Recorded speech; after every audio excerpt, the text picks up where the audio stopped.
이 마가복음은 우리가 목요 묵상 때 좀 나누긴 했습니다만 실은 마가가 쓴 복음이 아니고 사도 베드로가 전해준 복음. 아주 나이가 많은 베드로가 자기가 예수님 따라다니면서 있었던 모든 일들을 아주 젊은 제자인 마가에게 구술을 해준 그런 복음입니다. 그러니까 베드로의 그 경험이 오롯이 담겨 있는 복음이 마가복음이고, 사복음서 중에서 가장 문장이 짧고 아주 단순한 예수님의 행적 중심으로, 그러니까 늙은 베드로가 이제 거의 순교를 앞두고 로마 황제 네로의 그 핍박 속에서 베드로가 순교했다, 이런 건 이제 우리가 잘 알고 있는 사실인데, 순교 직전에 아마 베드로 전서 베드로 후서를 쓰고 이 마가복음을 마지막에 마가에게 구술을 해준 것이 아닌가, 이런 생각이 들고요. 사복음서 중에서 가장 첫 번째로 써진 복음서입니다.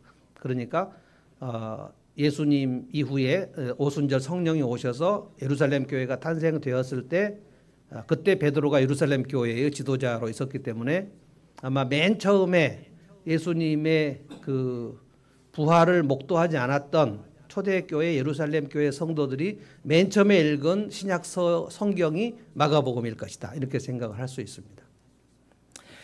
오늘 이제 복음이 임하다라는 제목으로 말씀드리려고 하는데, 복음은 굿뉴스입니다. 영어로 굿뉴스가 복음이죠. 기쁜 소식, 좋은 소식. 그런데 이 복음이 어떻게 나에게 왔는가? 여러분과 제가 복음이 여러분과 저에게 왔고 그래서 예수를 믿었잖아요.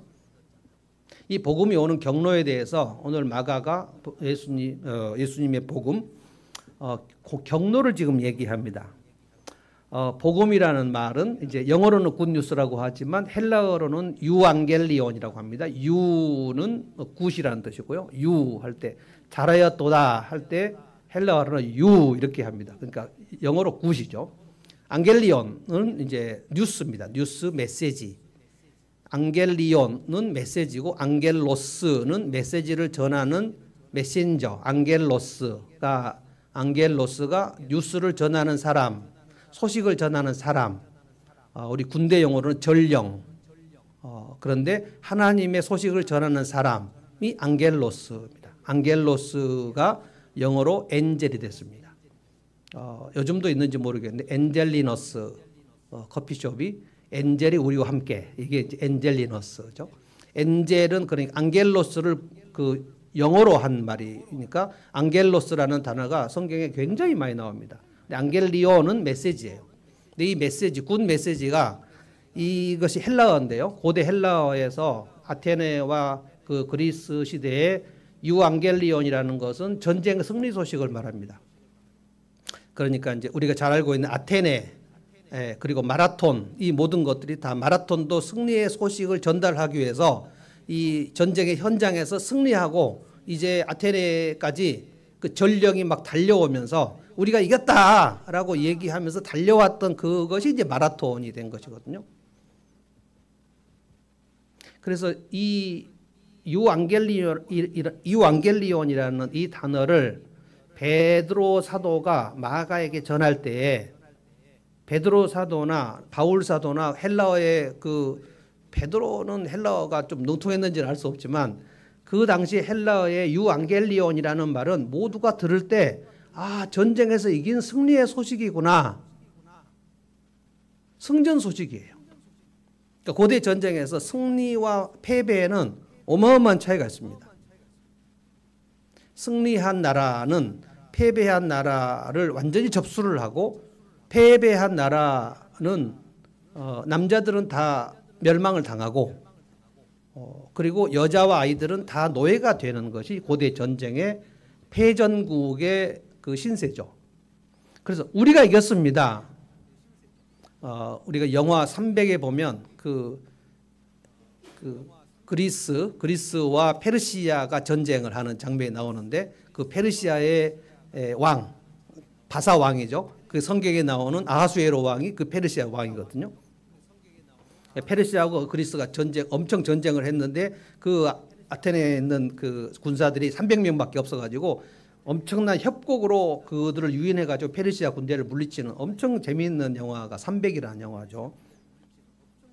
그러니까 이스라엘 백성들에게 있어서 지금은 다 헬라 문화 속에 있고 실제로는 로마 제국의 치하에 있는 이스라엘 백성들에게 헬라어는 이제 우리로 말하면 지금 다 영어, 공용어가 헬라어거든요. 지금 영어가 세계 공용어가 된 것처럼 그 당시에는 모든 그 서적은 다 헬라어로 써지는 것이기 때문에 그래서 이제 구약의 성경도 헬라어로 번역을 해가지고 70인령이라 여러분들에게는 좀 낯설지만 신학생들은 70인령이라고 하면 구약의 히브리어 성경을 헬라어 성경으로 번역한 그 헬라어 역본 구약 성경이 70인령입니다. septuagint라고 아주 유명한 성경이고요. 그래서 이제 신약의 저자들이 구약을 인용을 할 때에 구약의 히브리어 성경을 바로 인용을 할 것인가 아니면 히브리어 성경을 헬라어로 번역한 70인경에서 인용을 할 것인가 이것이 이제 신학적으로 되게 아주 그 미묘한 해석의 차이가 좀 있습니다.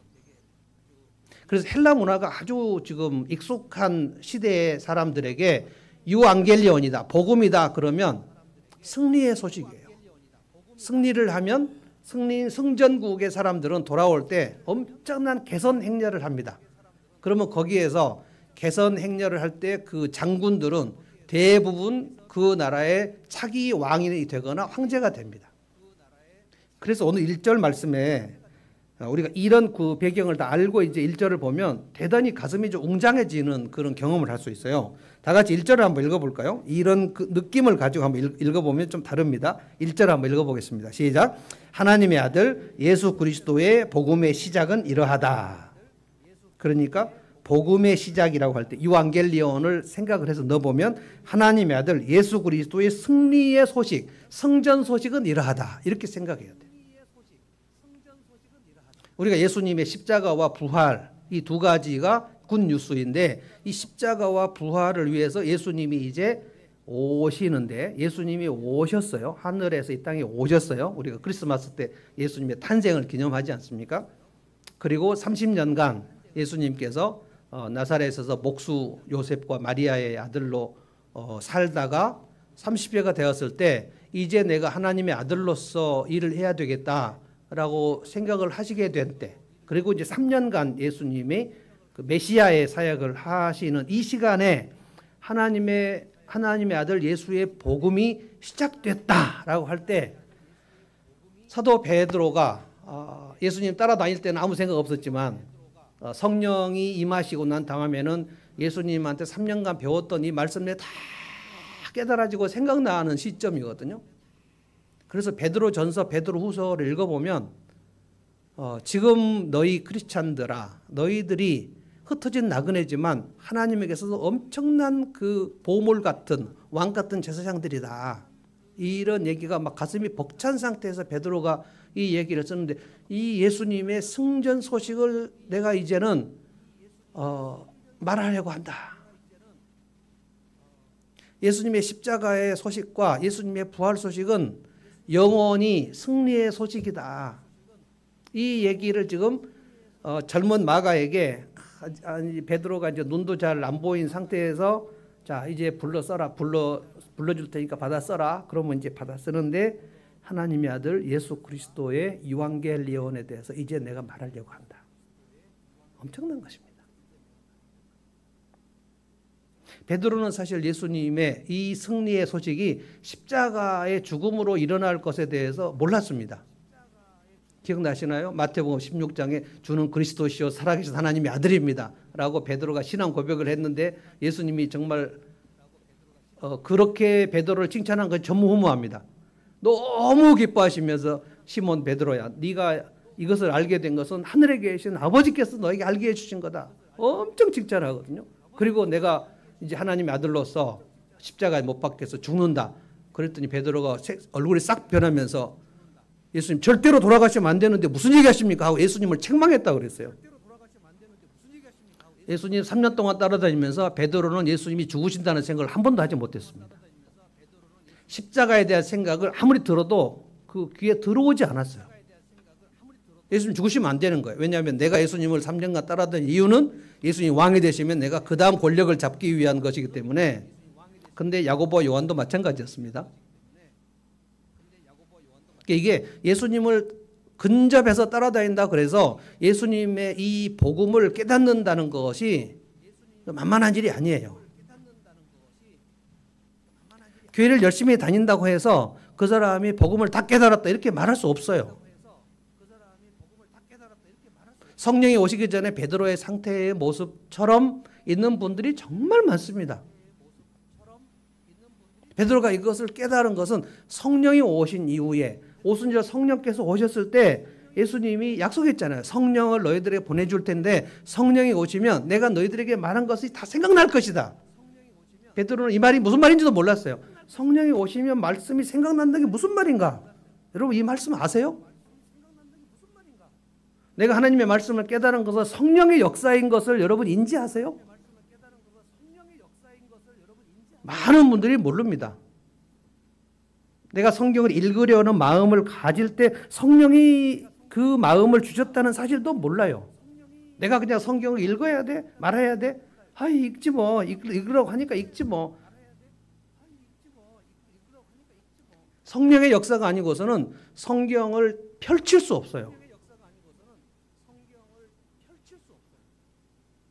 성경을 읽을 수 없어요. 읽어도 성령의 역사가 아니면 깨달을 수 없어요. 이거는 인간의 지능하고 아무 상관이 없습니다. 베드로가 그것을 깨닫고 난 다음에 이 유한겔리온 예수님의 승리의 소식이 십자가를 통해서 일어난 것이구나. 그러면 예수님이 죽으셨을 때 마귀는 정말 펄펄 뛰면서 좋아했거든요. 저 메시아를 죽이면 다 끝날 것이다 라고 생각했는데 십자가 죽으심이 그 처참한 죽음 자체가 얼마나 굿뉴스 승리의 소식이었는가를 베드로가 깨달았다니까요. 그 복음의 소식이 여러분과 나에게 어떻게 왔는가 지금 경로를 지금 제가 말씀드리려고 하는 거예요. 엄청나게 신비한 일입니다. 아무나 이것을 깨닫는 것이 아닙니다. 여러분 이 자리에 와 있는 것이 그냥 우연히 어떤 분은 모태신앙으로 교회에 발을 들여놓고 어떤 분은 친구의 소개로 발을 들여놓고 어떤 분은 뭐 여러 가지 이유로 교회에 와가지고 발을 들여놓게 되고 복음을 깨닫게 되었다면 그것은 어쩌다가 일어난 일이 전혀 아닙니다. 하나님은 어쩌다가 일어나는 일은 한 번도 안 하십니다.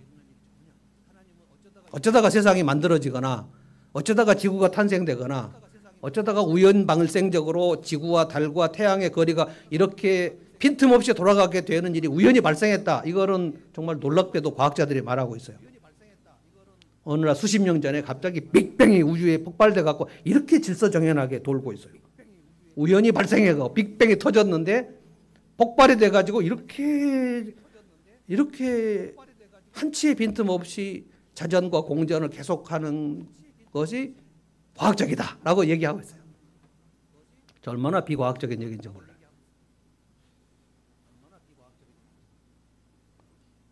여러분 굿뉴스는 승리 소식이고요. 배드뉴스는 패전 소식입니다.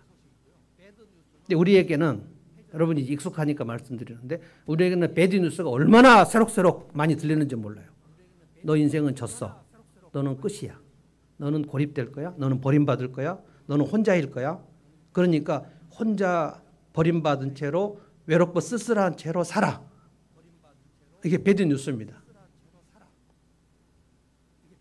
우리의 상처와 관계에서 배드뉴스가 들어오기 때문에 그래서 그렇게 절망하고 그렇게 낙심하고 그렇게 다운되고 그렇게 우울하고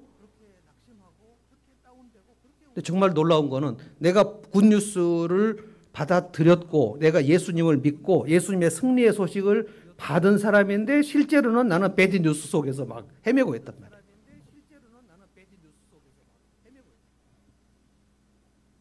이것을 오늘 다시 한번 여러분이 깨달았으면 좋겠어요. 저는 이것을 깨닫고 얼마나 이 희락이 이 희열이 얼마나 엄청난지 몰라요.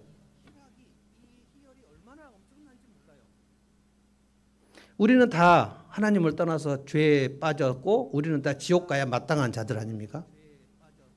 지옥에 갈 사람들이었어요. 허물과 죄로 죽었기 때문에 오늘 또 대표교대에서 허물과 죄로 우리는 죽었죠. 하나님을 떠났죠. 우리가 선택했죠. 하나님 우리를 버리신 게 아니고 우리가 하나님을 버렸죠. 그럼 지옥 가야 맞아요.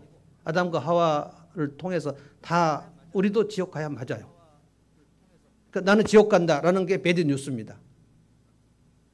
그런데 내가 지옥 갈 운명 속에서 영혼이 어둠 속에서 갇혀서 아무런 빛이 없었는데 어떻게 내게 빛이 비추어서 너 지옥 가지 않고 독생자의 보혈로 네 죄가 다 해결됐으니까 너는 천국 갈 수 있다. 이 소식이 어떻게 들렸냐는 거예요.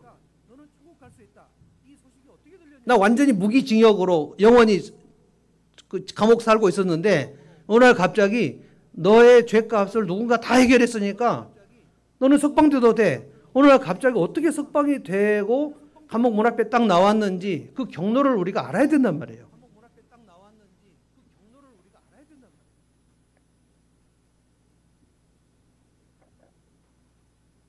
복음이 어떤 경우에도 우리에게 우연히 어쩌다가 오는 경우가 없어요.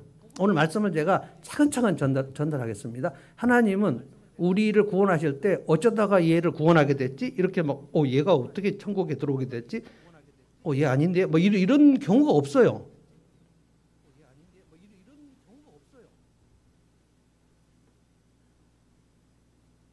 우연히 예수를 믿게 되는 사람은 없습니다.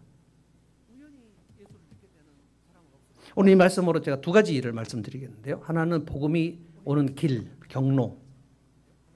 길을 하나님이 어떻게 준비하셨나. 그 다음에 복음이 내 앞에 우리 집 문 앞에 딱 도착하는 때, 타이밍. 그 복음의 때가 어떻게 때가 차서 내가 예수 믿게 되었나. 복음의 길, 복음의 때. 이 두 가지, 이 키워드를 갖고 계속 생각을 해 보십시오.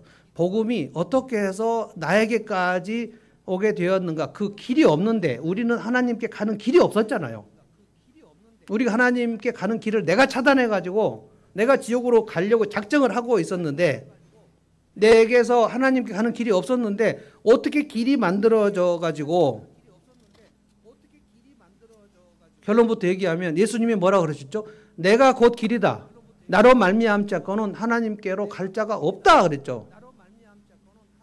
이 길을 하나님 어떻게 만드셨는가를 제가 이제 설명하겠습니다. 다 같이 2절. 복음이 오는 길을 하나님께서 얼마나 오랫동안 닦으셨는지 설명하려고 그래요. 2절 다 같이 읽어보겠습니다. 시작. 예언자 이사야의 글에 기록하기를 보아라 내가 내 심부름꾼을 너보다 앞서 보낸다. 그가 네 길을 닦을 것이다. 여기서 이사야의 글에 하나님이 이사야에게 독생자를 보낼 그 길을 닦을 사람을 선정하셨다는 거예요. 보라 내가 내 심부름꾼, 이 심부름꾼이 안겔로스입니다. 안겔로스, 천사, 내 사자. 너보다 앞서 보낸다. 여기서 너는 독생자입니다. 너보다 앞서 내가 길을 너가 오는 길을 닦을 사람들을 내가 보낼 것이다. 그가 네 길을 닦을 것이다. 하나님은 예수님이 우리 각 인생에 오는 길을 닦으세요. 길을 닦아요. 오랫동안 길을 닦아요. 그 길을 닦을 사람들, 인부들을 내가 보낼 것이다. 이것이 이사야고 예레미야고 에스겔이고 다니엘이고 말라기고 에스라고 느헤미야고 하나님의 선지자들입니다.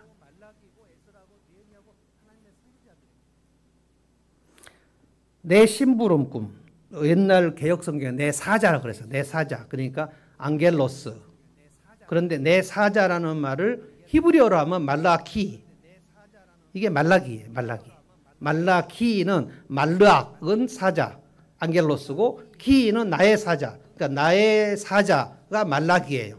그 말라기 선지자 기억나십니까? 말라기가 뭐라고 얘기했냐면 말라기 이후에 400년간 선지자가 없다가 세례 요한이 400년 만에 처음 등장한 거거든요.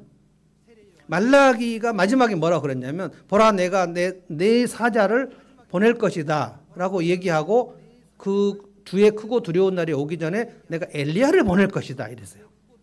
여러분 말라기를 찾아보십시오. 엘리야를 보낸다 그랬어요. 그러니까 말라기 선지자의 얘기를 들은 사람들은 메시아가 오기 전에 엘리야가 다시 오는가 보다. 엘리야는 누굽니까? 아합과 이세벨로 인해서 바알 숭배로 북이스라엘을 완전히 하나님을 떠나버린 그 이스라엘, 배도한 이스라엘을 하나님을 섬기는 쪽으로 다시 완전히 회개시키는 선지자가 엘리야죠. 갈멜산. 그런 엄청난 역사가 하나님께 완전하게 회개하고 돌아오는 역사를 이룰 그 사람이 메시아가 오기 전에 올 것이다 라고 얘기했어요. 그리고 온 사람이 세례 요한입니다. 여러분 열왕기하 1장에 보면 엘리야가 어떻게 생겼는가 나오는, 디셉 사람 엘리야는 털이 많고 그리고 가죽 옷을 입고, 근데 오늘 여기 세례 요한의 모습을 보면 세례 요한은 털이 많은 사람이 아니에요. 그래서 이 엘리야의 그 모습을 하나님께서 엘리야의 이미지를 세례 요한이 갖게 하시려고 낙타 털옷을 입게 했어요. 보세요. 뭘 입었습니까? 6절에 보면 요한은 낙타 털옷을 입고, 그러니까 털이 없었는데 일부러 털옷을 입혔어요. 광야에서. 광야는 추울까요? 더울까요? 이스라엘 광야는 굉장히 덥습니다. 겨울에는 춥지만 왜 굳이 아주 해가 쨍쨍 내리쬐는 광야에 세례요한은 낙타 털옷을 입어야만 되었을까? 하나님 입어. 너 엘리야 이미지를 네가 가져야 돼. 하나님은 이 의복에 굉장히 오랫동안 준비하십니다. 저는 이걸 보면서 막 웃음이 났어요. 하나님은 너무나 치밀하시구나. 너무나 오랫동안 준비하세요. 자, 이사야는 예수님 오시기 800년 전 선지자입니다. BC 7세기인데요. 7세기는 남유다 선지자 때인데 이스라엘이 이제 내리막길로 내려가고 있는 시절에 하나님 이사야를 불러서 이제 이스라엘은 멸망한다. 그런데 내가 너희들에게 회복의 역사를 줄 것이다. 그래서 이사야 40장 우리가 작년에 보라 내가 새 일을 행하리라 뭐 이 말씀 한 게 그 새 일을 행하고 광야에 길을 내고 사막에 강을 내고 막 너희는 이전 일을 생각지 말고, 이것이 모두 메시아가 오셔서 하는 일을 지금 얘기하는 거예요. 그래서 이사야는 엄청난 회복의 메시지를 한 사람입니다. 그런데 하나님이 이사야에게 뭐라 그러냐면 800년 후에 내가 메시아를 보내는데 그 메시아를 보내는 그 길을 닦을 사람들을 내가 보낼 것이다 라고 얘기했어요. 그러니까 최소 하나님은 복음의 길을 닦는데 최소 800년 동안 준비하십니다. 예레미야도 보내고요.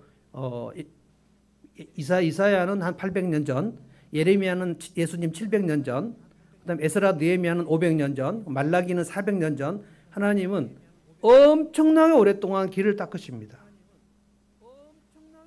적용해 보자면 여러분과 저에게 예수님의 복음이 오는 그 길을 닦으세요. 우리는 길이 없었어요.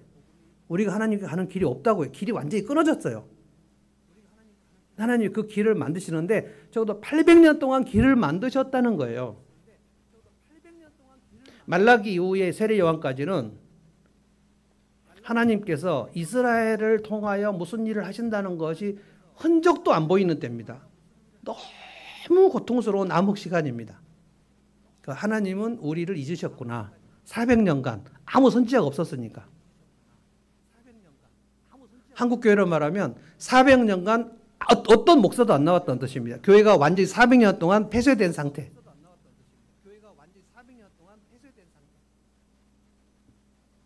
2024년 이후에 400년간, 그러니까 2400 생각도 안 나네요. 2424년 감사합니다. 2424년까지 오늘 이후 교회가 완전히 폐쇄된 상태. 그러면 여러분의 자녀들이나 여러분의 자녀들의 자녀들은 생각할 때 하나님은 한국 교회를 버리셨구나 라고 생각하겠죠. 어떠한 목사도 안 나왔으니까, 어떠한 전도사도 없었으니까, 어떤 신학교도 없었으니까 완전히 캄캄한 상태. 근데 그 땅에 헬라 군대가 왔고 페르시아 군대가 왔고 로마 군대가 왔고 총독이 왔고, 로마 총독의 그 앞제비가 세리입니다. 세리. 로마는 엄청난 세금을 걷어들였는데 그 세리가 이스라엘 사람들입니다.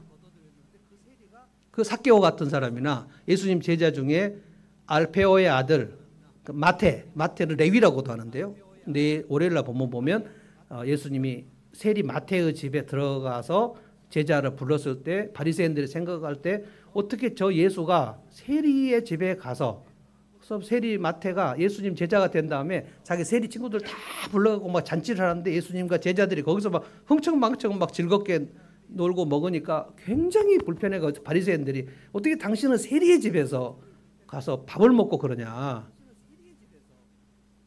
이거 완전히 세리는 이스라엘 백성들에게 로마의 앞잡이, 그러니까 우리로 말하면 조선인 출신 일본 순사들.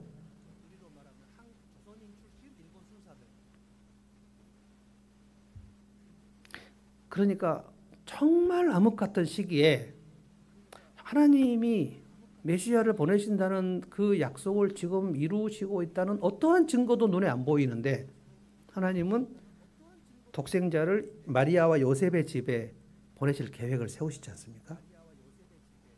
정말 얼마나 오랫동안 준비하시는지 몰라요.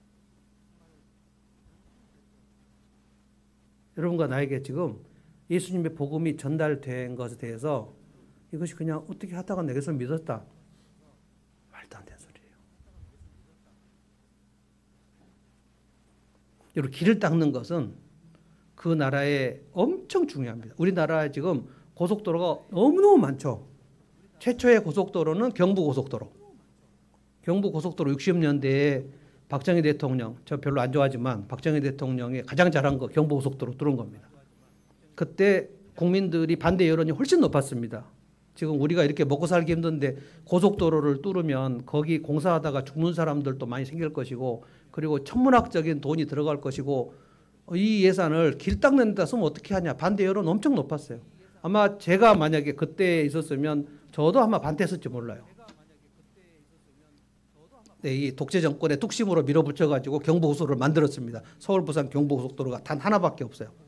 우리 대한민국의 경제 발전은 경부고속도로 이전과 이후로 나뉩니다.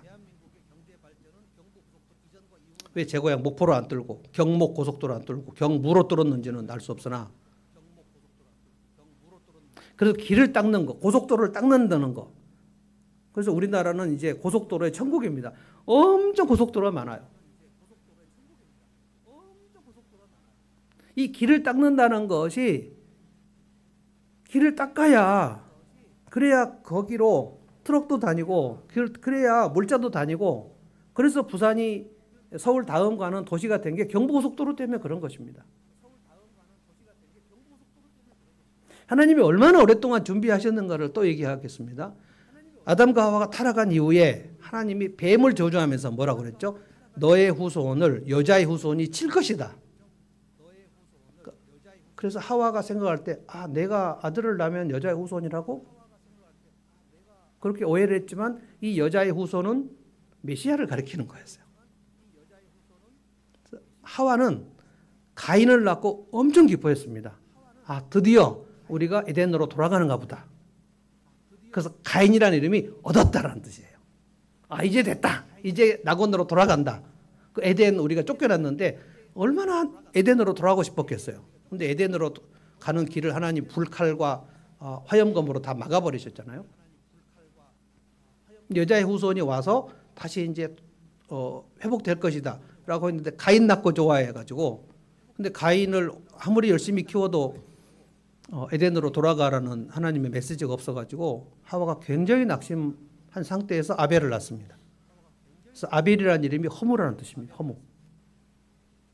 전도서 헛되고 이게 아벨, 헤벨, 아벨, 이게 다 허무라는 뜻이에요. 자식을 낳아도 아무 소용이 없구나. 냉소주의에서 아들을 낳았는데 그 아들의 이름이 헛됨이에요. 헛됨. 여러분, 아들 이름을 그렇게 지으면 됩니까? 헛된 놈아. 그러니까 얼마나 하와가 그 좌절이 심했는가를 알 수 있어요. 그런데 여자의 후손을 너에게 주리라, 너희들에게 보내리라 라는 말씀은 모든 신학자들이 창세기 3장 15절을 원복음이라고 여깁니다. 오리지널 가스펠.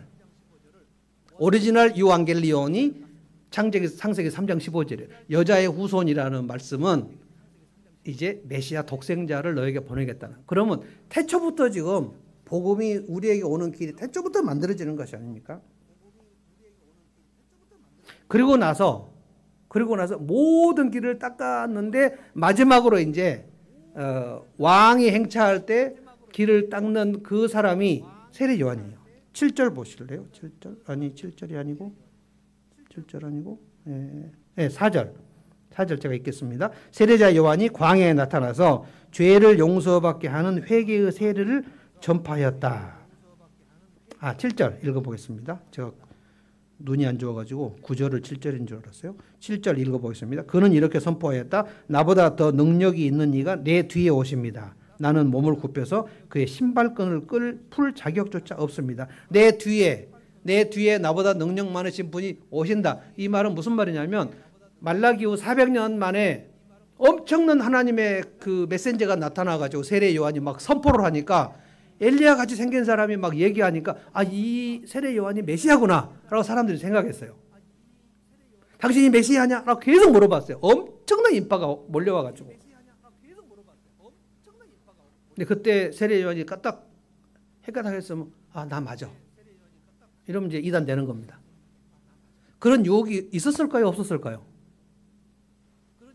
자, 있었다? 없었다? 없었으면 사람이 아니다. 있었겠죠.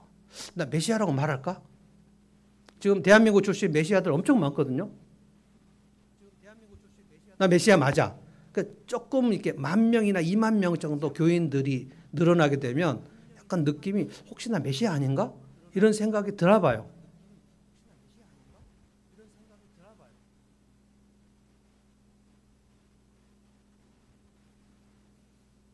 근데 이 세례 요한이 나 아니야.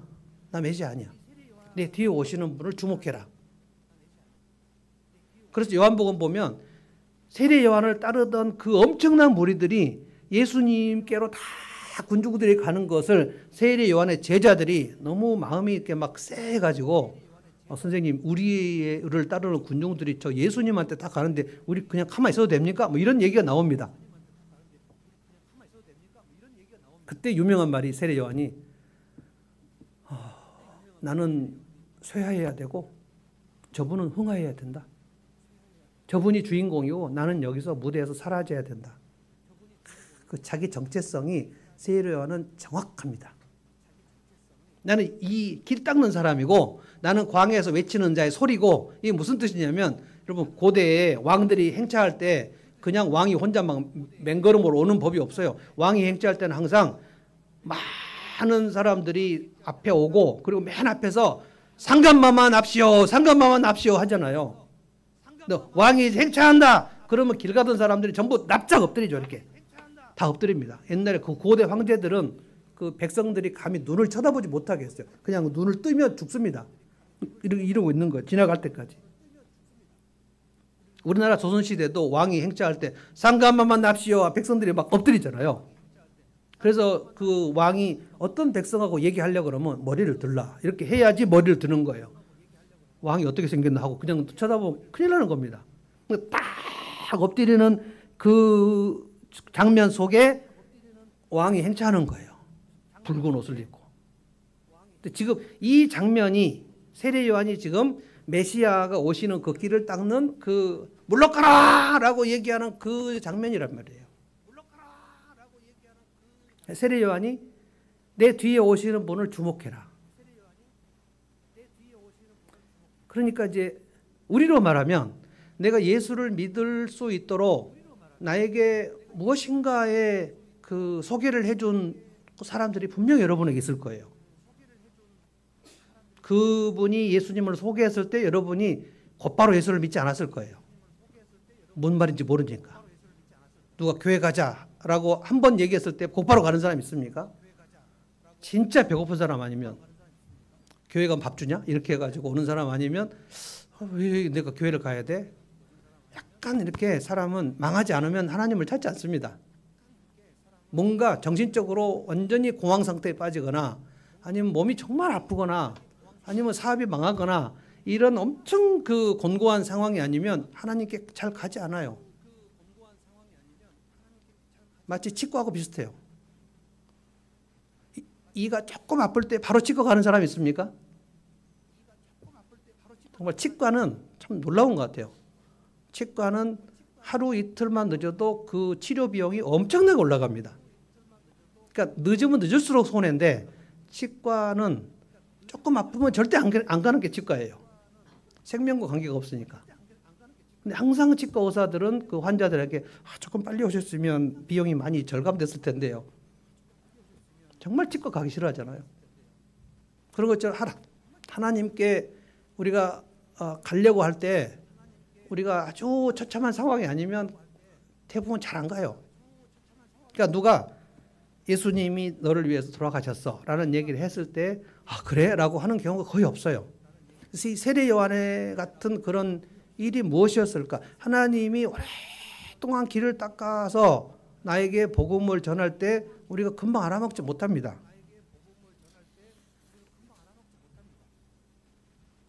자, 이제 여러분 내게 어떤 복음이 어떻게 임했는가를 좀 더 정확하게 설명해 보려고 합니다. 하나님이 이사야에게 너의 길을 닦을 사람이 올 것이다 라고 하면 적어도 이사야 시대가 예수님 800년 전이란 거예요. 800년 동안 길을 닦아서 그 길로 마지막에 세례 요한이 와가지고 이분이다 라고 얘기해서 사람들이 예수님을 믿게 되었다면, 그러면 나에게 복음이 올 때 우리 가정의 어떤 상황, 그리고 우리 나라의 어떤 상황, 어떠한 경로로 하나님은 우리나라에 복음이 들어오게 하셨고 어떤 경로로 나에게 복음이 오게 하셨을까, 이 경로를 생각해 보셔야 된다고요. 우리나라에 공식적으로 복음이 들어온 연도를 기억하시나요? 제가 여러 번 얘기했는데 기억이 안 됐을 수도 있어요. 연도 생각 안 나시나요? 아펜셀러와 언더우드 선교사가 우리나라에 들어온 첫 해가 1884년. 그래서 1984년에 기독교 100주년 행사를 엄청 많이 했습니다. 1884년은 우리 세기로 말하면 19세기. 19세기는 언제냐면 대원군. 우리나라 이제 대원군 민비 뭐 고종 할 때 이제 곧 나라 망하기 직전 구한말, 이때 대원군의 명령으로 영국 웨일즈 선교사가 최초로 평양 대동강으로 왔다가 그 대포로 격추돼 갖고 죽은 사람이 토마스 선교사. 최초의 선교사 토마스 선교사. 웨일즈 사람. 20대. 그때는 대원군이 세국 정책을 하던 때 아닙니까? 우리나라에 복음이 들어오는데 대원군이 막은 거예요. 왜냐하면 이 통상 교역을 하려고 하는데 그때는 다 식민지로 오기 때문에 대포를 장착한 그 군함으로 통상 무역을 하러 옵니다. 근데 그때 선교사들은 거기에 군함에 군복을 입고 타고 있어요. 토마스 선교사는 군복 입고 있었습니다. 그리고 그 군함이 평양을 대동강으로 올 때는 대동강에 있는 그 수군들하고 이 군함하고 지금 전쟁을 벌이는 상황이에요. 그 대원군은 세국 정책을 했기 때문에 그 군함이 하나 올 때 평양 대동강의 성에서 대포를 쏴서 그 막 격추시켜요. 그게 제너럴 쇼모노 사건입니다. 뭐 신미 양요, 병인 양요 뭐 이런 사건들이 전부 선교사들이 들어올 때 거기서 막 때려 죽인 사건이에요. 그래서 토마스 선교사는 복음을 전하지 못하고 이제 대동강에서 그냥 죽은 거예요. 최초의 선교사가 웨일즈 선교사고, 그 이후에 이 대원군의 힘이 약화된 상태에서 미국, 영국의 군함들이 평양에 와가지고 거기서 이제 조선과 통상 무역을 하는 그 길로 선교사들도 온 겁니다. 그래서 언더우드 선교사가 장로교 선교사가 왔고, 아펜젤러 선교사가 감리교 선교사로 왔고, 그리고 여러분이 아는 광회원, 알렌 선교사의 광회원, 연희전문학교와 세브란스 병원을 합쳐갖고 연세가 된 연세대학교가 그거예요. 연희전문학교하고 세브란스 병원. 이게 이 알렌은 그 고종의 주치의까지 일을 한 사람인데 좀 정치적으로 좀 이상하긴 하지만 그런 사람. 그다음에 이제 이화학당 이것도 다 선교사들이 세운 학교들입니다. 그런데 좀 더 얘기하고 싶습니다. 이 영국과 미국의 선교사들이 19세기에 왜 이렇게 한반도를 오려고 했는가 하면 실은 한반도의 존재를 몰랐고 중국을 선교하려고 그런 거예요. 중국에. 그러니까 웨일즈 이 토마스 선교사는 한반도의 존재를 몰랐어요. 중국에 가서 선교를 하고 싶었어요. 제가 웨일즈에 가서 그 토마스 선교사를 선교사로 보낸 교회를 갔더니 우리 교회 한 절반만 해요. 이 예배당의 절반 정도밖에 안 돼요. 근데 그 웨일즈에서 중국 선교사를 파송한 거예요. 근데 왜 19세기에 그렇게 선교사들이 이 20대 선교사들이 아프리카나 이 동아시아 쪽으로 선교를 하러 가려고 했냐면 여러분 제가 설교 시간에 가끔 얘기했던 18세기에 영국과 미국에 엄청난 대각성 운동이 있었습니다.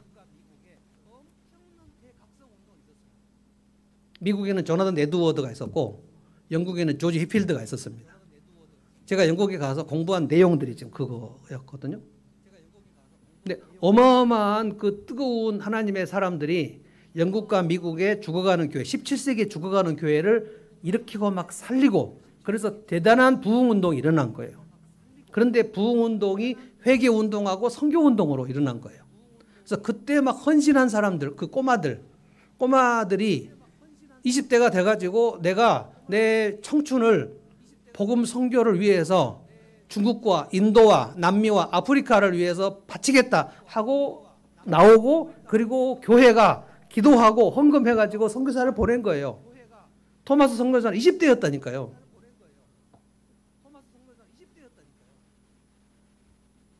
영국에서 그 선교하던 윌리엄 캐리라는 사람은 뭐라고 막 얘기했냐면 하나님으로부터 위대한 일을 기대하라.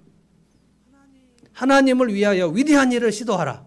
이것이 윌리엄 캐리, 현대 선교의 아버지 윌리엄 캐리가 한 외친 말입니다. 그리고 그는 인도 선교사로 갔고요. 그래서 교회가 그 막 뜨거워지면 그 복음을 전하는 선교사들이 배출되는 거예요. 지금 한국 교회 선교사들이 점점 감소되고 있습니다. 왜 그럴까요? 한국 교회가 죽어가고 있기 때문에. 그리고 중국 선교사들 지금 다 추방됐거든요. 그 시 주석이 다 추방시켰어요. 그래서 제 친구들 지금 중국 선교사는 다 추방돼가지고 여기 한국 와서 좀 그 대리운전하고 경비하고 그러고 있습니다.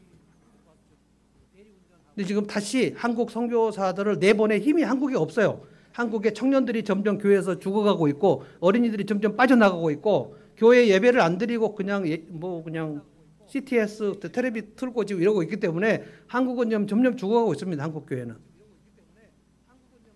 근데 그때 18세기에 그 죽어가던 교회들이 일어난 거예요. 어마어마한 일이 일어났습니다. 그것이 이 19세기의 말에 한반도에 선교사들이 오게 된 이유예요.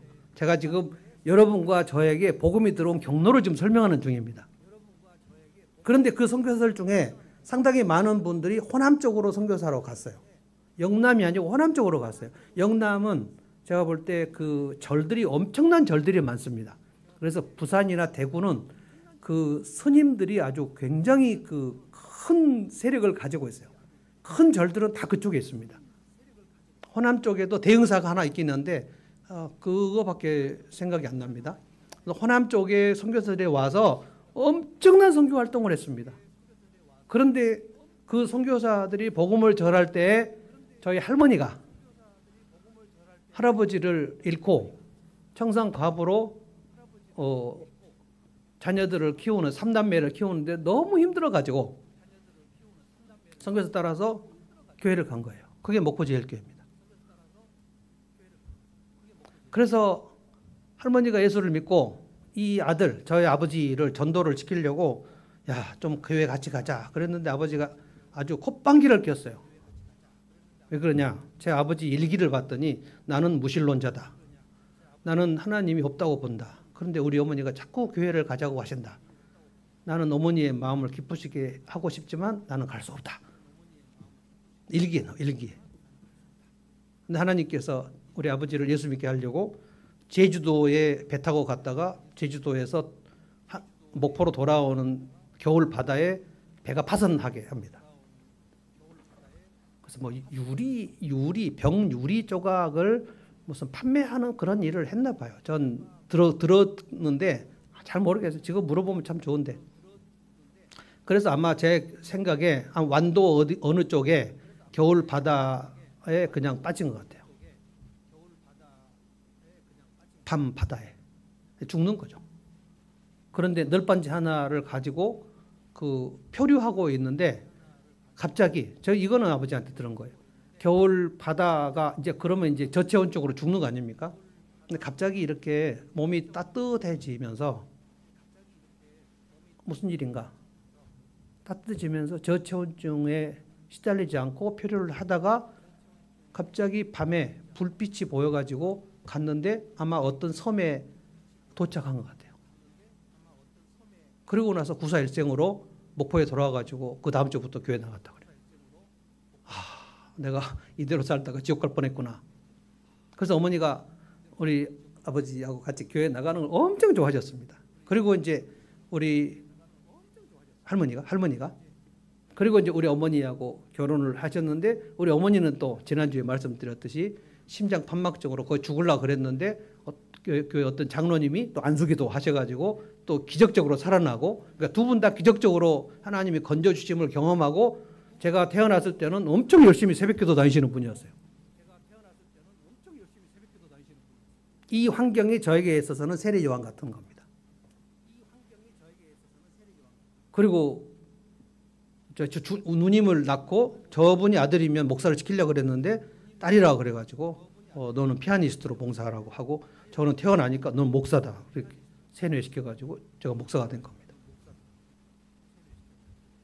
이 경로를 생각해 보면 하나님께서 구한말 대원군부터 시작해가지고 그리고 더 가면 미국과 영국의 그 대각성 운동까지를 생각해가지고 그리고 그 웨일즈에 그 조그만 교회에서 막 그 중국을 위해서 기도하는 팀들이 있어가지고 선교사를 보내는데 제일 똘똘한 토마스 청년을 보내자 이렇게 해가지고 한반도에 복음이 처음으로 들어오게 하는 그 모든 일들을 하나님은 여러분과 나에게 복음을 도착하게 하시려고 길을 닦으시는 거란 말이에요. 우연히 일어나는 일이 없다고요. 어쩌다 친구 따라서 예수 믿는 게 아니란 말입니다. 저는 그런 생각 한 적도 있어요. 나는 어떻게 하다 기독교 가정에 태어났지? 내가 만약에 내 친구처럼 불교 가정에 태어났으면 나는 그런 부처님 믿고 있었을 텐데 이런 생각 한 적이 있었어요. 제 목포 친구는 그 절 주인 아들이었어요. 전 거기 가서 전도 많이 얻어먹고 그랬는데 그 친구 최근에 이제 세상 떴는데 그냥 포교사하고 그다음에 서해 국전 심사위원 하는데 통풍으로 얼마 전에 세상 떴습니다. 나는 어떻게 기독교 집안에 태어났을까?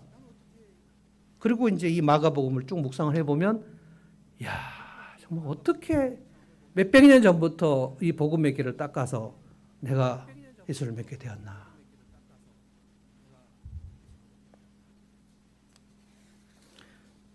여러분의 그 복음에 전해온 경로도 여러분 생각을 해보십시오. 이건 기가 막힌 일입니다. 두 번째로 이 복음은 때가 차야 여러분 앞에 도착합니다. 15절입니다. 15절. 예수님 뭐라 그러셨죠? 다 같이 읽어봅니다. 15절 시작. 때가 찼다. 하나님의 나라가 가까이 왔다. 회개하여라. 복음을 믿어라. 이게 예수님의 선포.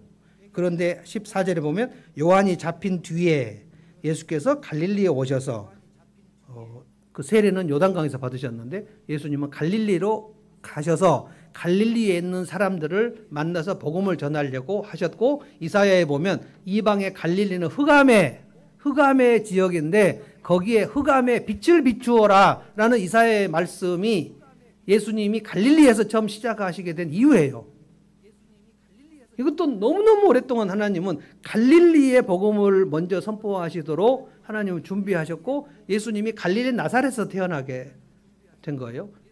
요단강은 저 밑인데 세례만 받으시려고 요단강 갔고 그리고 세례 받으시고 난 다음에 갈릴리로 가셨어요. 예수님의 그 주 복음의 사역의 무대는 갈릴리입니다. 그래서 유대 사람들이 갈릴리에서 무슨 선한 것이 나냐라고 천대할 그런 생각들을 가졌는데 하나님의 계획은 갈릴리로 가라는 거예요. 그래서 갈릴리 어부들을 만납니다. 때가 참해, 때가 딱 차야 돼요. 하나님은 어떤 실수도 안 하십니다. 하나님이 일하시면 오차가 없어요. 빈틈도 없고요. 대단히 치밀하십니다. 세례 요한이 체포된 다음에 세례 요한이 감옥에 간 다음에 예수님의 사역을 시작하시도록 마치 감독들이 큐 사인하듯이 세례 요한과 예수님이 함께 사역하면 진짜 좋은데 하나님은 그게 아니고 그 때를 맞추세요. 하나님의 그 스케줄 속에 세례 요한과 예수님이 함께 사역하는 스케줄이 없어요. 저는 참 안타깝다고 생각합니다. 세례 요한이 예수님의 수제자였으면 얼마나 좋았을까. 그 말도 못 알아먹는 베드로하고 같이 일하면서 예수님 진짜 고통스러웠거든요. 이렇게도 못 알아먹냐 너희들아. 정말 고통스러웠는데 하나님의 계획은 그것이 아니었어요.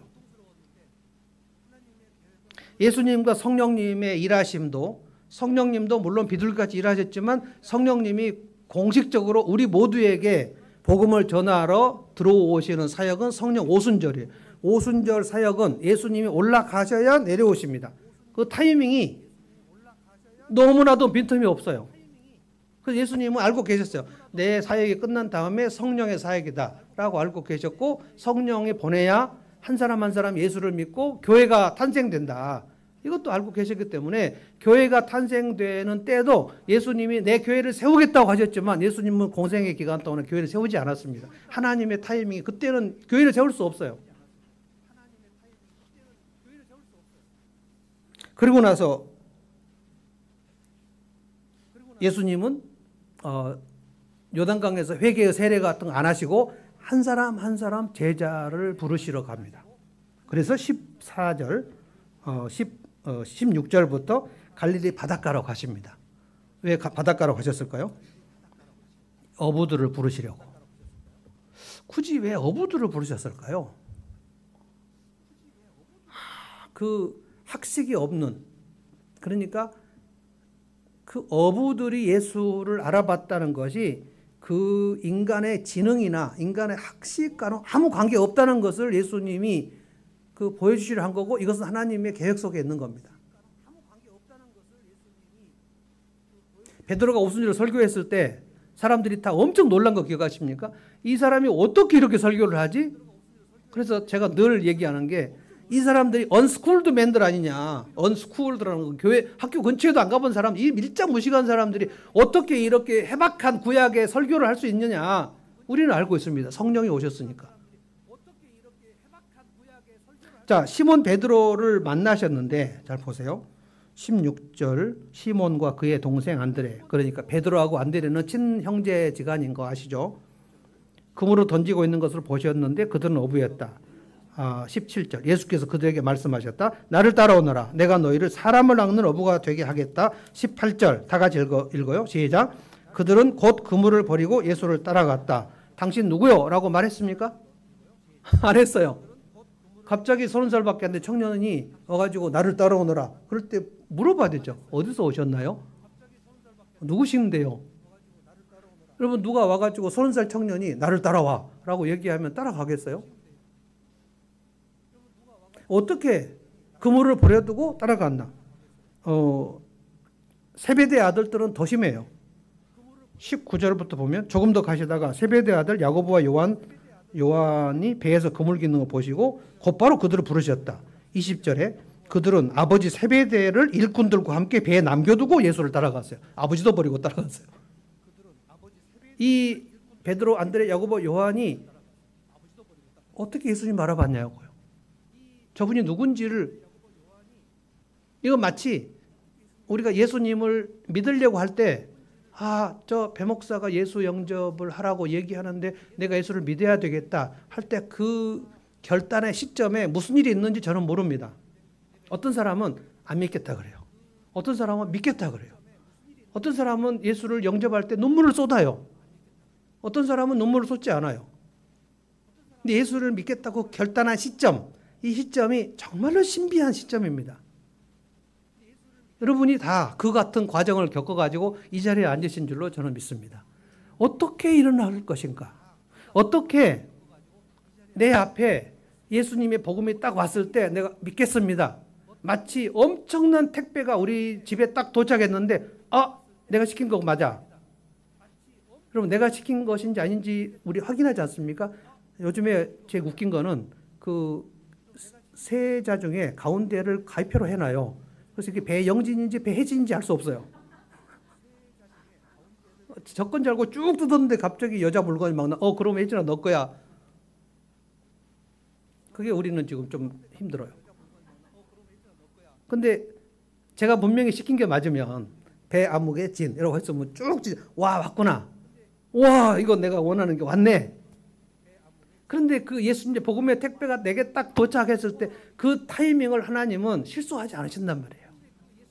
엄청난 타이밍입니다. 제가 간증도 하겠습니다. 이게 제가 태어났는데 우리 부모님이 다 새벽기도 다니고 있었고, 그런데 좀 지나니까 어머니가 또 돌아가시면서 네가 목사가 꼭 돼야 된다라고 얘기하고 돌아가셨는데, 그 다음부터는 막 엄청 힘든 시간으로 뭐 먹을 것도 없고 막 새어머니도 오시고 뭐 계란도 못 먹고 딸기도 못 먹고 막 그렇게 고통 속에 있는데, 교회는 떠나지 않았지만 제가 복음에 대해서 잘 모르고 있었는데, 제가 대전 CCC를 갔는데 어느 날 가을에 대학 1학년 때인가 2학년 때인가 지금은 좀 잘 모르겠어요. 아마 1학년 때 같아요. 왜냐하면 2학년 때는 제가 순장을 하고 있었으니까. 1학년 가을에 토요일 오후에 어느 날 대전 CCC의 회관에서 채플 설교를 듣고 있는데 예수님은 너를 위해서 돌아가신 거야 막 이렇게 진공열 간사님이 메시지를 하는데, 그렇구나. 예수님이 나를 위해 돌아가신 거 맞네. 이게 깨달아졌다고 말이에요.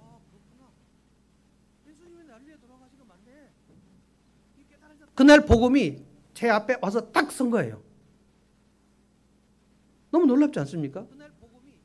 내가 목포제일교 20년간 한 주도 안 빠지고 다녔는데 그때 안 열렸던 귀가 어떻게 그날 열리냐고요. 이것을 헬라어로 카이로스라고 합니다. 카이로스. 성령이 역사하시는 타이밍. 크로노스가 있고 카이로스가 있는데, 크로노스는 시계 달력에 나오는 시간들, 흘러가는 시간이에요. 오늘 한 살 더 먹었어? 이거 다 크로노스입니다. 그래서 크로놀로지라는 거, 연대기라는 거예요. 근데 카이로스는 이건 하나님께서 내 인생에 뚫고 들어오시는 시간입니다. 이거는 다 시차가 달라요. 성령의 역사하시는 시간이 시차가 너무 달라요. 그런데 정확한 타이밍에 오면 내가 복음을 깨달아요. 정확한 타이밍에 오면 내가 성경 읽어야지. 정확한 타이밍에 내가 기도를 안 했네. 어떻게 사람이 기도를 안 하고 살 수가 있지? 라는 게 금방 깨달아져 버려요. 그리고 그날 이후에는 기도를 안 할 수 없어요. 근데 그날 이전에는 기도를 할 수 없어요.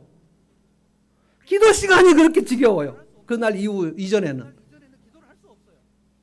제가 여러분을 기도하는 사람으로 만들 수가 없어요. 저는 미치겠어요. 다 막 10,000원씩 줄까? 아니면 두드려 팰까?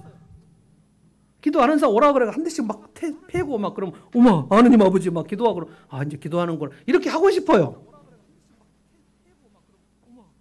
왜 안 할까? 이런 생각이 막 들지만 제가 어떻게 할 수가 없어요. 그래서 주님, 저는 참 목회를 못하네요. 저는 성도들을 기도하는 사람으로 만드는 재주가 없습니다. 주님 어떻게 할까요? 주님이 내가 한다. 너 못해. 막 눈물이 나요. 저는 못해요. 저는 할 수 없죠. 인지 알았냐? 넌 네 힘으로 하는 게 아니야. 내가 한다고. 내 타이밍에 내가 한다고.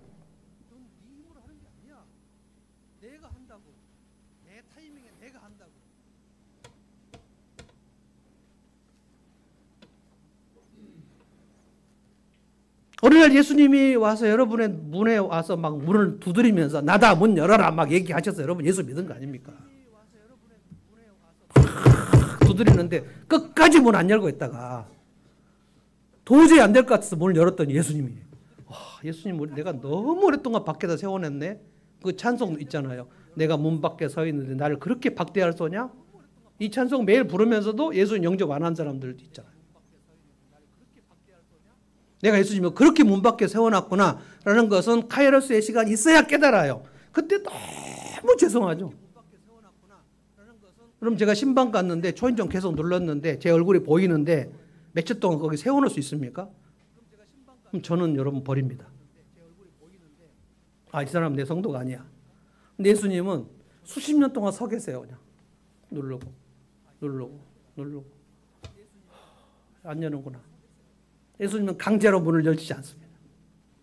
근데 어느 날 제가 여러분을 가만히 보면 어떤 사람은 어느 날 기도를 결심해요. 내가 기도를 수없이 강조했는데 그 사람은 어떻게 오늘 결심하지? 그러니까 목사의 능력이 아닌 거예요. 성령이 역사하셨구나. 너무 놀라운 시간. 제가 대학교 1학년 때 제가 종종 말씀드렸죠. 제가 CCC 10단계 성서교훈예를 1학년은 2학년, 3학년 순장한테 배운다고요. 초록색. 그놈의 CCC 10단계 성서교훈예 정말 하기 싫었어요. 저 아직 거듭나지 않았는데 그냥 CCC에 등록을 했지만 제가 막 민족 복음화에 막 그렇게 흥분한 사람이 아니잖아요. 근데 그 성경 공부를 매주 하자는 거예요. 순장님이. 3학년 순장님이. 그러면 제 기숙사에 막 와요. 그러면 그 형이 오는 것을 보고 제가 옆방으로 도망간다고. 그러면 제 문 앞에서 막 논다. 영진아 뭐 그러면 이제 그 조그만 방인데 없으니까 막 몇 번 이렇게 놓고 하다가 가요. 그러면 조금 밑으로 내려가는 그 순장님을 보면서 갔구나. 하기 싫으니까. 성경 공부하기 싫은 심정을 제가 알아요. 너무 하기 싫어요. 하면 큰일 날 것 같아. 혹시 은혜 받을까 봐. 그런데 제가 거듭나고 나니까 이거를 왜 내가 이렇게 안 하려고 했지? 그래서 제가 혼자 막 줄거면서 성경 막 찾고 또 공부하고 그리고 합동신학교 갔더니 성경을 가르쳐 주는데 막 내 마음이 이게 무슨 막 10만 원짜리 뷔페 음식을 먹은 것처럼 이렇게 고상한 말씀이 있었구나. 나 어떻게 하지? 저는 그때가 너무너무 뜨거웠던 때예요. 성경 말씀. 성경 말씀 이거밖에 없구나. 그런데 왜 20년 동안 나는 그렇게 성경 읽기가 싫었지? 거듭나지 않았으니까. 카이로스 하나님의 때가 임하지 않으면 진짜 하기 싫어요.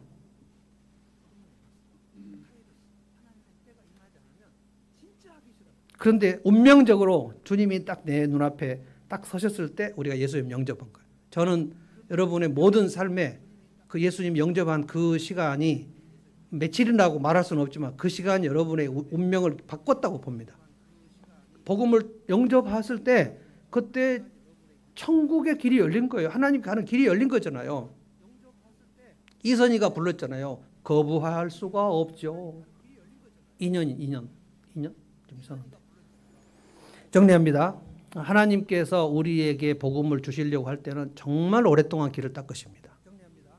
적어도 800년 이상. 경부고속도로 닦을 때 적어도 3년에서 5년 동안 수많은 사람들이 죽었어요. 거기서. 그러나 박 대통령이 그걸 포기하지 않고 계속 길을 닦고 경부고속도로가 탄생됐을 때 그때부터 우리나라는 경제 발전이 되기 시작했어요. 하나님이 길을 닦으신다. 치밀하게 닦으신다. 그리고 어느 날 복음이 내 앞에 딱 오는 그 때가 있다. 그 타이밍, 카이로스. 그게 있어서 여러분이 예수님을 영접한 줄로 믿습니다. 그리고도 또 성령의 역사가 또 계속됩니다. 어떤 사람은 이제 기도의 타이밍, 어떤 사람은 묵상의 타이밍, 어떤 사람은 헌신의 타이밍, 어떤 사람은 목양의 타이밍, 하나님께서 계속 기다리고 있습니다. 강제로는 안 하십니다.